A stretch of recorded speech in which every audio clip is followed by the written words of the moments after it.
Good morning, everybody. Welcome to Turkey Week edition of Sports Shorts Daily. Ronnie Rance alongside Tommy Christ and TK over at Court Street Cafe in historic downtown Port Allen.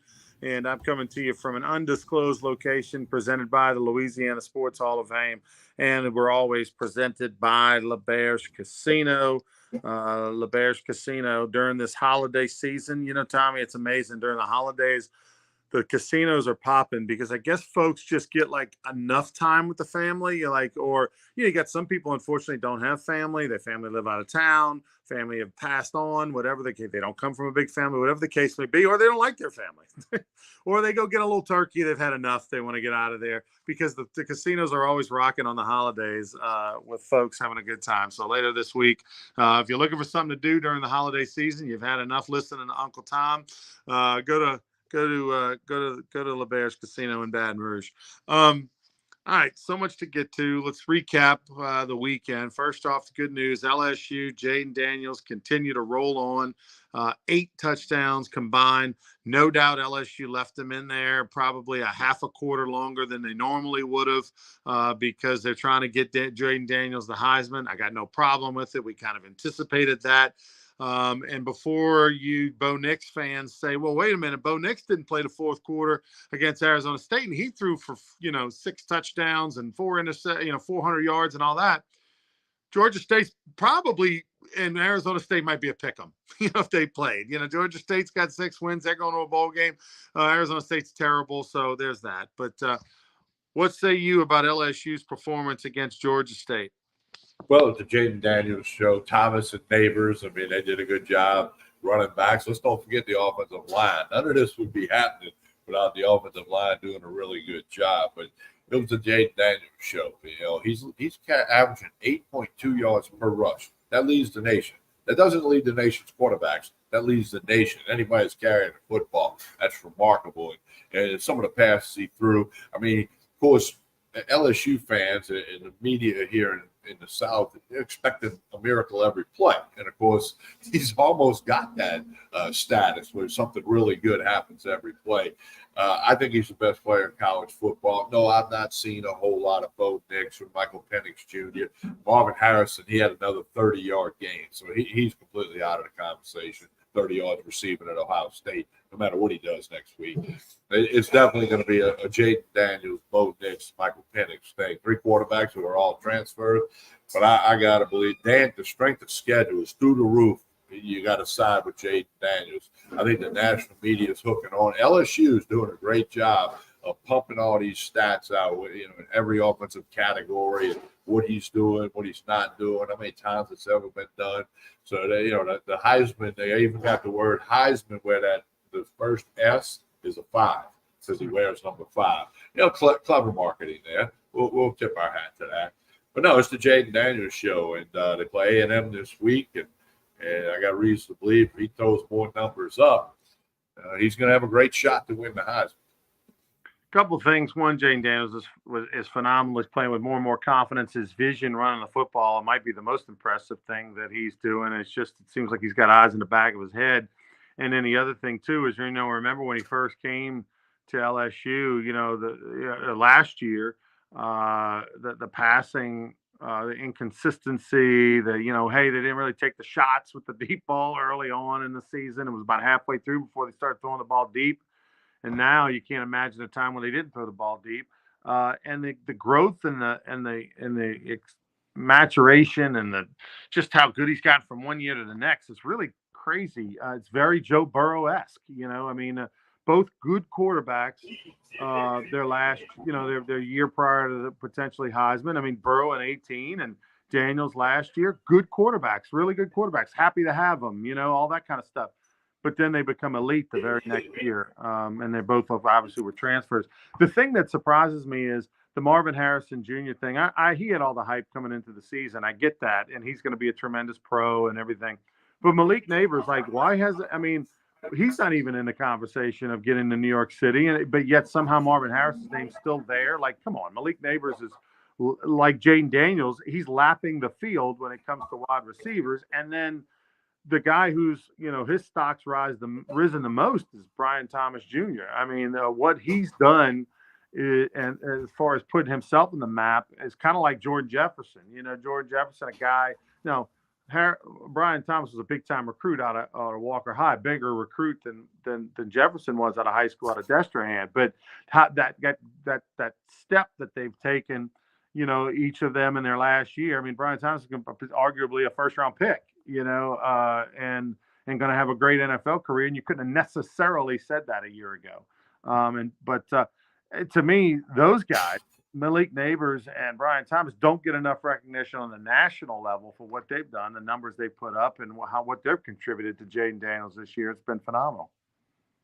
I agree completely. They both should be first-round picks. They both should be All-American when it's all said and done, certainly all-conference. So, you're right. The lights on Daniels and Neighbors or Thomas is not going to win the Heisman. It'd be kind of cool, though, if one of them slipped into the invite list up to New York. I don't know if that's realistic or not, but Jayden Daniels is going to be in New York. The question is going to be, does he win it all? And, unless he just totally bombs out on, Saturday against the Aggies, I got to believe he's got as good a shot as anybody. And I don't have a vote, obviously. If I did, it would go to Jayden Daniels. That's not because I'm sitting here in Baton Rouge, because I think he's the best player in college football.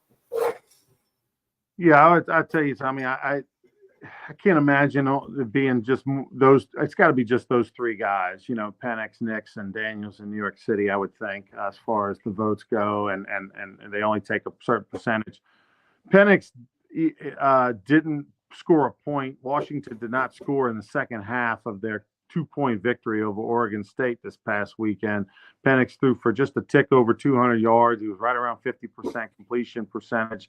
So he didn't have anything memorable rushing. So, and even though they've won, his numbers are not what they were the first 4 or 5 games of the year. It's really slowed off big time. At this point, I really do believe it's a 2-horse race. Now, Penix has 2 more chances to somehow, get back in there. And of course, if they win Week 12 and they win against Oregon, and all of a sudden he's got 2 big games down the stretch and they're undefeated and all that, maybe he gets back in it. But I think at this point, Daniels and Nix have had such great statistical years that and I really think Oregon's going to win this time around when they play Washington. That's my personal take, but we'll see. But I think it's really a 2-horse race with Penix kind of still in the conversation, but the numbers Jayden Daniels has well over 1,000 yards more than Penix. The numbers just aren't even close. But Bo Nix has the efficiency. He has some total numbers that can maybe catch him. And if he gets that big win when on a weekend where LSU's not playing, then all of a sudden, and he's a champion, it's going to be fun. The great thing is LSU's getting what it wants: tons of marketing, tons of national exposure on this Jayden Daniels deal, and it would be something else if Joe Burrow out for the year, may be in New York City. If Jayden Daniels, he'll be able to be there potentially as one of those Heisman guys that stand in the back of the, on stage in the back of the room. You wouldn't have said that had he been healthy. Now that he's hurt and out for the year, I bet you if Jayden Daniels is in New York City, which he will be, I think you're going to see Joe Burrow there as well. Let's talk a little bit about LSU this weekend against Texas A&M, an 11 a.m. game. You told me the line has just been jumping all around. It really has. I mean, it opened up at 13.5, LSU favorite, obviously. I've seen it down as low as 9.5, 10.5. It was 11 when I looked where I shot this morning. It was sitting at 11. So a lot of money must be coming in. They're out at the ESPN Bet Sportsbook, and the LeBear's getting some money down early. Over and under 66.5. That's pretty much been riding the same. But LSU is basically a 2-score favorite. And you're going to see that number move. I remember thinking it may go up. I told somebody that's a lot of A&M money. When it was 13.5, I said, I might get that bet down now, because that may be 16 or 17 at kickoff. And then it went the other way. Shows that I was incorrect, but I don't know. We'll see. It'll be interesting to follow that the rest of the week. The game Saturday, 11 o'clock in Tiger Stadium. Everybody's shaking their head about that one, but that's the way it's going to be. That's not going to change. And, the Aggies, got a win for their interim coach the other day against a cupcake, but we'll see what happens. It's always something interesting between A&M and LSU, and shouldn't be any different this week. But I guarantee you, everybody in an LSU uniform, everybody on that sideline wants Jayden Daniels to have a super duper game so he can, get that Heisman Trophy. Now, the mere fact that he's going to go to Atlanta is going to be a boost for recruiting because they can use that. Hey, we've sent 2 quarterbacks in 5 years to Atlanta, and it's still going to be a New huge York, tool. yeah. New York. It's still going to be a huge tool, no matter how it looks. But again, I don't know that. Again, if I've seen a whole lot more Daniels than I have seen of Nix. That's just a fact. But I can't believe that when you look at the numbers, it's got to go to Daniels. Don't worry about the 3 losses.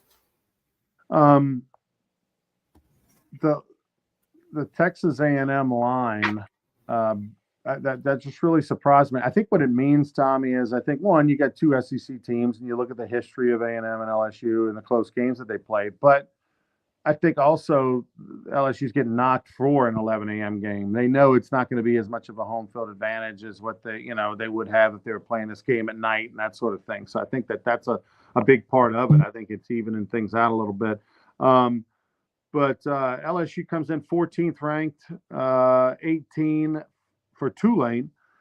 Tulane had a good weekend, right? They took care of business and got a win over the weekend. They've now got 10 wins on the season, and for back-to-back years. And James Madison lost, which they had been undefeated. So it's really right there. If Tulane goes and gets it this weekend against UT San Antonio, if they go get a win against the Roadrunners this Saturday, then I think they're looking like they're going to be in the big show and the power and the big NY6. Yeah, the NY6. They'll be in that for the back-to-back years, and LSU will not be back-to-back years. That's incredible. Well, and Traylor, the coach at UTSA, the Roadrunners, he interviewed via Zoom with Texas A&M a couple of days ago, obviously for that job opening. So he's done a great job with the Roadrunners over there in San Antonio. Quietly had a pretty good program for a long time. And Frank Wilson on the LSU staff right now was over there for a little bit. So, we'll see if Tulane can get it done. Hopefully they get a big crowd out there and get it done. And that would be something. You're right. I'm really looking forward to seeing what happens after the season for Tulane. What does Michael Pratt, their quarterback, do? Does he go pro? Does he go in the portal and transfer to a big school and get millions of dollars? Because he's going to be, if he goes in the portal, he'll be the number 1 quarterback in the country in the portal, and everybody will be after him, and he'll get a major payday. But if he's, will Fritz stay? If Fritz and Pratt stay, there's a chance that they can go in the portal and get players and be in the playoff next year. As that non-Power 5 representative. But it's going to be an interesting off season. Saints and Falcons. Saints off this past weekend. How about the Denver Broncos? The story of the weekend. They knock off the Vikings. Sean Payton's got his team 500 after that dismal start. 72-20, Tommy. 72-20. They got beat by the Dolphins. And yet they've turned their season around. That, with Russell Wilson, to me, not playing very well still, even though the efficiency's there. He's throwing 3-yard passes. And it's all Will Lutz kicking field goals to win it. The bottom line is, impressive what Sean Payton has done. He's gotten rid of players. They're probably not going to make the playoffs, but the fact that what they did turning this season around after getting beat 72-20 is I never would have thought. Well, I had the Broncos minus 2.5 last night, so they didn't make that 2-point conversion. That kind of messed me up. But I did hit 3 of my free bets at the ESPN Bet app on Saturday, so it was still a good weekend. But yeah, they were 4 or 5 weeks ago. Sean Payton shouldn't be coaching again; he's too old. And now the Broncos are doing very, very well. Russell Wilson looking like the Russell Wilson we saw years ago. So the NFL is only going to get more interesting as we go. Speaking of the Saints who did not play, they stay in first place. The Falcons were off as well. The Saints and Falcons will do battle in Atlanta next week, but things worked out well for the Saints. Panthers lost again, but also more importantly, Tampa Bay got beat by San Francisco. So Saints got a little more room away from the Bucs. Obviously, the battle of first place is this week. Falcons win, they'll be tied, but they'll have the head-to-head on the Saints. So an opportunity for the Saints to get 2 games ahead of Atlanta with a win on the Dirty Birds. And what's the latest line on the Saints Falcons this Sunday? Falcons are -1. So it's a toss-up, a pick-up almost, as they say. And they do play last week of the season. They'll play in New Orleans. So, Saints can control their own. They basically control their own destiny. If they beat the Falcons, I mean, the Panthers are not in the equation. The Buccaneers, I can't see them doing much. So this is going to come down to the Saints and Falcons who can win the NFC South, which punches you a ticket to the playoffs. And then, so that's going to be a big, big game in Atlanta. I venture to guess that there's going to be a lot of Saints fans head on over to Atlanta.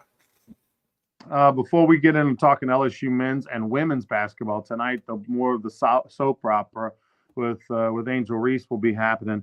I'll tell you about brrugaroo.com. We've got a Black Friday sale that actually, I'll give you a little secret, the button works right now. So you can go to brrugaroo.com. We've got 2 Black Friday sales that will end at midnight on Friday night. We've got one of them is you get 4 tickets to the opening night, which is going to be May 30th, 2024. It's a Thursday night. And you get our brand new fitted team hat, the one that the players are going to be wearing. We've got a new hat this year, different look to it. You can get that at brrugaroo.com, 50% off for that package.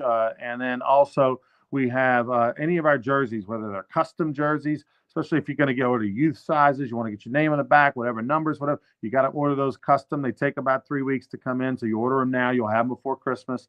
Those are 30% off. And any of the jerseys we have in stock, any of our team jerseys, our logo jerseys, those are 30%. So jerseys are 30% off. And we've got another package, 4 tickets to open tonight and a fitted game hat that the players wear. Both of them 50% off right now at brruger.com. All right. Speaking of LSU men's basketball, they win yesterday in overtime. Of course, they can't make anything easy on themselves. They have to, being down 15 and nickels at home, they come all the way back, take the lead, and then lose in the last second shot. And then, against Dayton, they blow a lead. And against even yesterday against Wake Forest, they've got a 10-point lead at halftime, and they give that up and end up trailing in the second half, but end up going to overtime and then took care of business in overtime. But they find themselves 3-2. Wake Forest isn't any good, but it's still a name victory and a nice one at that over an ACC opponent. But the women tonight, that's the story. They take on Texas Southern. That won't be a challenge. But will Angel Reese be there? Will she be dressed out? Will she play? We'll find out as the world turns. Well, she sent a tweet out that said, "Don't believe everything you read," because there's been a lot of stuff that's been put out on social media and in print as to what might be the reason for her suspension or whatever's going on. And all she said was, "Don't believe everything you read." So obviously some of it's not correct. We just don't know what is correct. But you're right. That'll be a story for LSU basketball fans and for the people in Baton Rouge to see, is she dressed out? Does she play? Does she maybe not start? Or does she start? Put an end to all of the conversation. But that'll definitely be a storyline for tonight. Of course, whenever the team hits the floor to warm up, there'll be tweets all over the place whether she's out there warming up. So you don't have to wait till game time to maybe get some information. Well, I can tell you through some sources close to the program that I talked to over the weekend, it's what you think it is, right? It's a player who in the offseason, NIL through the roof, being distracted by everything else but training and doing basketball, not in the best shape, kind of a little bit of a, prima donna attitude, why she would ever launch threes and just kind of be flippant with the basketball. And you got an old school coach who thought hey, if I get on her ass and challenge her, she might, she's going to, raise her game. And instead it went the other way. She went the old school approach to challenging a player, calling her out in front of her teammates. And instead she got attitude, shut down and went the other way. And that's the risk you take. That's part of, I kind of somewhat, in essence, blame Kim Mulkey because the greatness of a coach and the greatness of a guy like, say, Skip Bertman was that he knew that, okay, if I needed to get through to Ronnie Rance, I'm going to do it differently than how I would maybe get through to Adrian Ante. Those are the things that you have to do. You can't necessarily, if you're going to push buttons, and you're going to try to get the best out of somebody, you better know that that approach is the right one. And unfortunately, it backfired. It was not. And she went the other way, and she shut down. And then you got attitude, and then you got parents getting involved. You got one of the players, the mama of Angel Reese making some comments on Twitter and online, and then getting attacked by another player's mom. But the bottom line is that LSU's at a crossroads. Angel Reese has three options. She can transfer, but she would have to sit out a full year. She already used that one free transfer, which came from Maryland to LSU. She can quit the team and just go pro and wait for the WNBA draft. I got to believe this is going to hurt her draft stock. Won't crush it. She's still going to be a WNBA player, and for all intents and purposes would probably still be a first-round pick. But Angel Reese is going to, just go pro. Or they can kumbaya and she comes back. I based on what we've seen and the little bit that you can kind of interpret, it doesn't seem like she's going to all of a sudden get it. Like she's going to, coach, you're right, I'm wrong, or whatever. I mean, maybe, or even if they kumbaya, fake it till you make it, right? Like they're not going to really get along. That's a long season. We're only in November. I mean, shit's going to happen. Something's going to happen that she's going to cop them, an attitude again.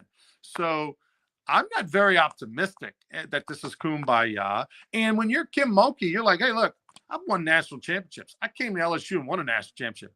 I'm the one that's in charge. It's my team. I can do what I want. I'm the one they're paying millions of dollars to, along with my 15-person staff.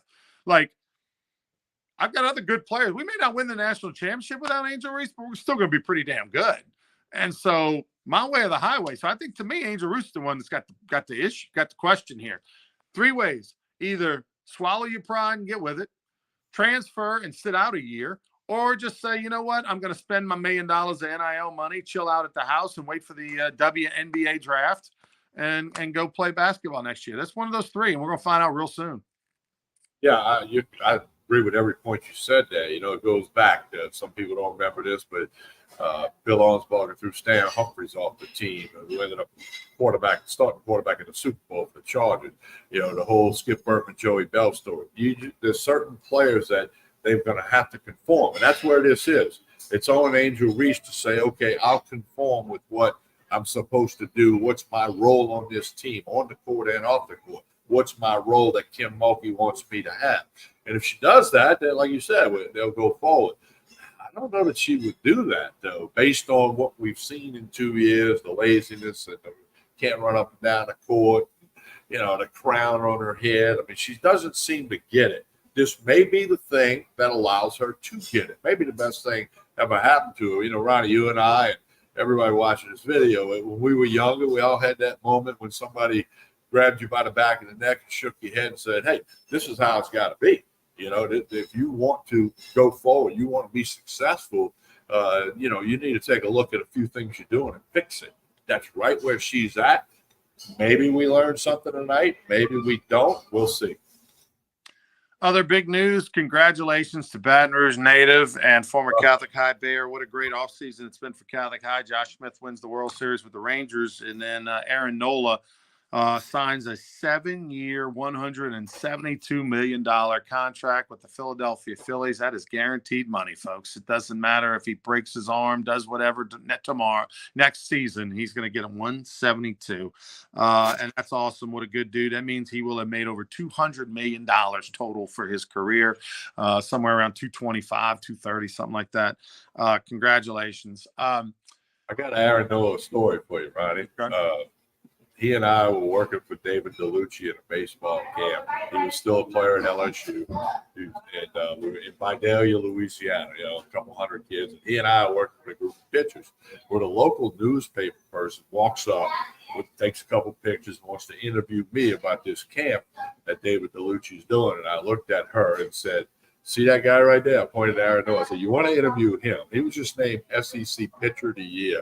Will probably be named SEC Pitcher of the Year again. You want to talk to him, not me, because I knew then that how different he was. So obviously the reporter was like, "Oh, okay, thank you." Went over there, and of course Aaron's not I could have done a better interview than Right, Aaron, right. especially at that time. Okay, now he's pretty good at it. Back then, he didn't like talking to people.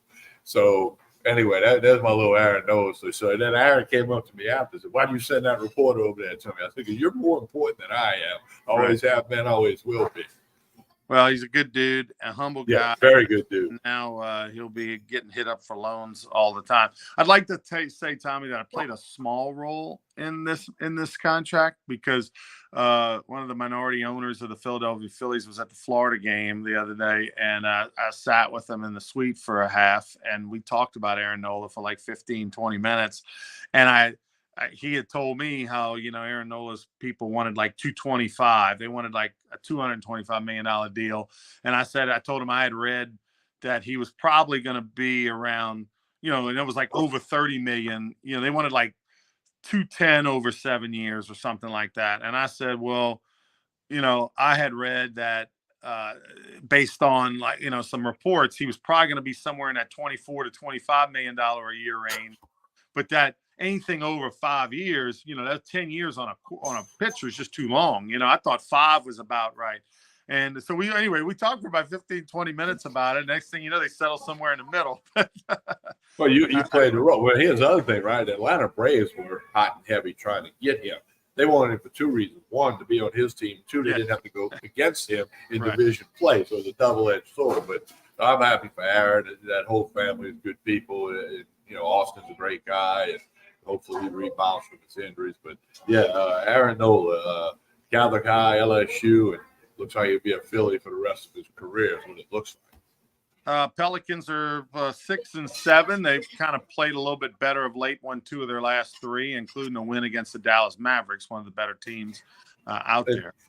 They host the Kings tonight. They got a lot of people hurt. They got a lot of people out. So if you like to wager at ESPN Bet, that's a sports book at LeMaire, you might want to look at the Kings. And the Kings are a good team. Big Monday night game tonight, Super Bowl rematch, right? The Chiefs and the Eagles. Chiefs a 2.5-point favorite. Already got the Chiefs minus 2.5. Chiefs 2.5-point favorite. Mahomes versus Jalen Hurts. But the conversation will all be about, is Travis Kelce's girlfriend going to be at the Chiefs a 2.5 favorite. Which way did you go? You took Kansas City? I took the Chiefs minus 2.5. Yes. Yeah. It's going to be a great hot on the weekend, Ron. But, great matchup. All right, TK, tell us about Court Street Cafe as we get out of here.